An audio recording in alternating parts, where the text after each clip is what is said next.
건축물은 오래됐어도 대규모 리모델링을 하면 얼마든지 새 것처럼 사용할 수 있습니다. 혹은 다른 지역에 새 건축물을 지어 이전하는 식으로 개선할 수도 있습니다. 그러나 이것이 없다면 모든 사람들은 시설을 이용할 때 여간 불편한 게 이만저만이 아닐 겁니다. 전주 시외버스 공용터미널. 전주시 덕진구 금암동에 소재하는 터미널로 전주에 들어오는 각종 시외버스들을 이곳에서 이용할 수 있습니다. 서울, 인천, 경기를 비롯해 강원, 대구, 경북, 부산, 경남 방면은 물론 광주, 전남 지역으로 가는 버스도 이용할 수 있고 전북 도내에서만 운행하는 시외버스도 당연히 전주 시외버스 공용터미널에 진입하고 있습니다. 금암동이 버스터미널 소재지로서 철도, 전라선, 전주역과 함께 시외 대중교통의 중심지이자 전주의 관문 역할을 맡고 있습니다. 금암동에서는 고속과 시외로 나뉘어 두 개의 터미널이 따로 운영되고 있습니다. 도보 약 5분만 투자하면 두 터미널을 이동할 수 있는 수준입니다. 과거부터 고속버스용과 시외버스용 터미널이 서로 구분되면서 운영하고 있었고 각 터미널 운영사도 당연히 서로 달라 고속버스 터미널은 금호고속 측이, 시외버스 공용터미널은 전북고속에서 관할하고 있습니다. 시외버스 공용터미널을 기준으로 1970년대부터 운영되기 시작해 지금도 금암동에서 자리를 지키고 있는데 금암동 자체가 전주시 내부 깊숙이 자리하고 있고 시내버스들이 터미널 앞에 경유하기도 해 전주의 각 지역으로 이동하기에도 어렵지 않습니다. 다만 고속도로 IC와의 거리는 멀기 때문에 시내도로를 길게 이용해야 하고 운행하던 중 교통사정이 나빠져서 운행 속도가 저하되는 현상이 벌어지면 목적지 터미널에 내리는 시간이 늦어질 수 있는 변수도 있습니다. 금암동 두 터미널의 상태는 서로 비교됩니다. 외관부터 알아볼 수 있을 만한데 현재 고속버스 터미널 건물은 2016년에 준공되어 길어봤자 10년밖에 되지 않았고 비록 건축된 지는 기간이 좀 지났어도 시설은 좀 쾌적한 편입니다. 반면 시외버스 공용터미널은 마치 과거로 돌아가기라도 한 것 같아 보입니다. 내부는 리모델링을 어느 정도 했다고는 하지만 노후된 이미지를 많이 희석하진 못했습니다. 두 터미널의 전체 면적은 그다지 넓은 편은 아닙니다. 그런데 시외버스 공용터미널은 고속버스 터미널보다 행선지는 몇 배나 많고 진입 차량 대수와 운수사도 많은데 면적은 그에 비해 부족한 겁니다. 그래서 시설을 개선해야 한다는 목소리가 이전부터 제기되기도 했는데 올해에도 버스터미널을 어떻게 해야 할지가 관심사로 떠올랐습니다. 조만간 선거 예정인 가운데 조지훈 전주시장 후보가 버스터미널과 관련한 공약을 내놓았습니다. 조지훈 후보는 전주 종합경기장 자리에 들어서는 마이스 산업단지와 연계하는 터미널 부지 개발 정책을 발표했는데 전주의 터미널을 호남의 관문과 전북의 플랫폼에 충실한 공간으로 재편하겠다면서 고속과 시외로 나뉘어진 반쪽 터미널을 하나로 합쳐 통합터미널로 만들고 터미널 기능만 교체하는 보수 방식이 아닌 교통과 문화, 주거, 상업을 아우르는 입체적인 복합 개발로 재설계하겠다고 밝혔습니다.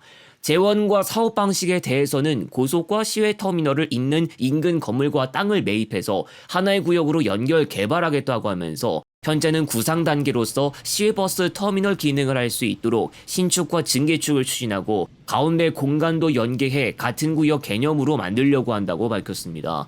터미널을 종합경기장 부지로 옮길지에 대한 이야기는 예전부터 지역의 관심사였습니다. 백제교 내거리와 경기장 내거리 인근에 위치하고 있는 종합경기장 부지는 현 터미널 자리에서 가깝기 때문에 터미널을 고속도로 IC에 최대한 가깝게 외곽으로 옮기는 구상은 아닙니다. 2010년대 시외버스 공용터미널 위치를 옮기거나 새 건축물을 지을 기회는 잡지 못했고 지금까지도 상황은 그렇게 쉽지만은 않습니다. 2014년 금호는 터미널 재건축을 추진하기 시작했고 2015년부터 공사를 시작해 2016년 현 터미널을 완공했습니다. 전북고속도 2016년 터미널 신축 계획을 내놓았지만 고속버스 터미널과는 반대로 진척은 없었습니다. 지난해에도 시외버스 공용터미널과 관련해서 문제점이 제기됐는데 적어도 신축을 못한 원인은 크게 세 가지. 터미널 상인들과 상가 부지 매입 가격을 두고 합의를 도출하지 못했습니다. 전북고속 관계자는 상가 건물주들이 너무 높은 매입가를 요구했는데 건물주들이 버티면 가격이 오를 것으로 보는 것 같다고 주장하기도 했습니다. 상가 건물주들은 실제 거래가 이루어진 시세를 반영했을 뿐이라고 응답했습니다.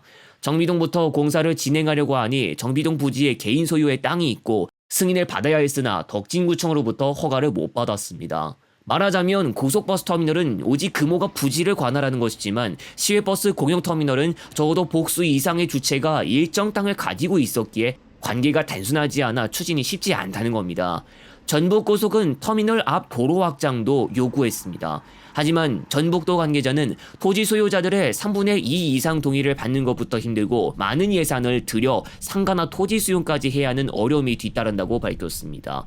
공약이 다급했다는 평가는 나왔지만 터미널 이전은 이번 정부 들어 대통령도 공약사항으로 내세웠고 김관영 전북도지사도 이전에 공약을 내세워서 2028년까지 시외버스 공영터미널의 신축을 내세웠습니다.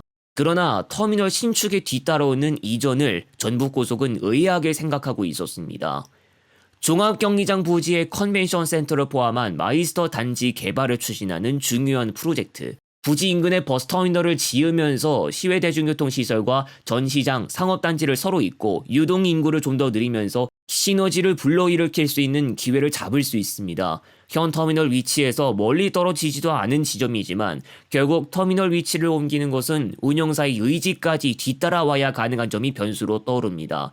만일 종합경기장 부지 개발이 제때 진행됐다는 가정하에 시외버스 공영터미널이 공공기관에서 운영하고 있었고 모든 부지 역시 공공관할이었다면 도나 시의 정책에 따라 옮기거나 신축하는 것이 비교적 원활했을 수도 있지만 터미널이 민간기업에서 운영하고 있는 이상 지자체 기업 간 협의는 필수로 뒤따라오고 협의가 지체되면 추진이 늦어지거나 결렬되면 사업 진행이 불가능할 수도 있습니다. 지난 1월 개장한 대전 유성복합터미널을 예시로 들면 대전 서남부터미널과 구 유성시외버스 정류소 운영사인 루시드와 구 유성금호고속터미널의 금호고속이 같이 운영권을 잡은 형태인데 전주의 통합터미널을 짓는 것을 확정하고 운영사업자를 모집한다면 전주에서 정규터미널을 운영한 경험이 있는 곳이 우선시될 수 있습니다. 금호고속과 전북고속이 맞잡고 들어가야 하는 구조가 성립되면 필요시 두 단체 간 협력도 해야 할 수 있는데 팀워크가 필요한 순간에 합이 맞지 않아 차질이 생기면 관계가 경색되는 건 시간 문제입니다. 시외버스 공영터미널의 문제는 그다지 간단한 일이 아닙니다. 전북고속이 현 금암동 터미널을 떠나는 가정이기 이전에 상가와 다른 땅과의 관계가 남아 있습니다. 강산이 5번 정도 변할 동안에도 큰 개량 한번 하지는 못한 시외버스 공영터미널. 그동안 후보나 지자체 수장 등이 밝힌 대로 신축이나 이전을 하기로 공약은 했지만 얽히고 설킨 실타래를 먼저 풀어야 했습니다. 통합터미널을 짓고 운영하는 건 오히려 관계가 단순해야 원만하게 굴러갈 일일지도 모르겠습니다. 한편 호남과는 반대의 지역에서도 통합터미널 건축을 계획하고 있습니다. 바로 계양 오거리 인근에 2028년 개장을 목표로 하고 있는 진주 여객자동차터미널. 장대동과 칠암동으로 분산되어 있는 정규 터미널들을 하나로 합쳐서 고속버스와 시외버스를 한꺼번에 다루는 것이 골자입니다. 그런데 진주 쪽도 문제가 그다지 간단하지 않은데 서울 방면 노선과 관련해 과거에 서로 다른 운수사 간 다툼이 벌어진 적이 있었습니다.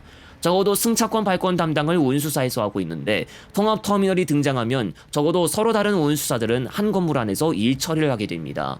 진주의 두 터미널 역시 전주와 마찬가지로 오래됐고 부지 규모는 더 작은 데다 확장하면서까지 고쳐 쓰지 못했는데 주변으로 도로나 각종 건물들이 둘러싸여 구조적으로 넓히는 것 자체가 불가능하기 때문입니다.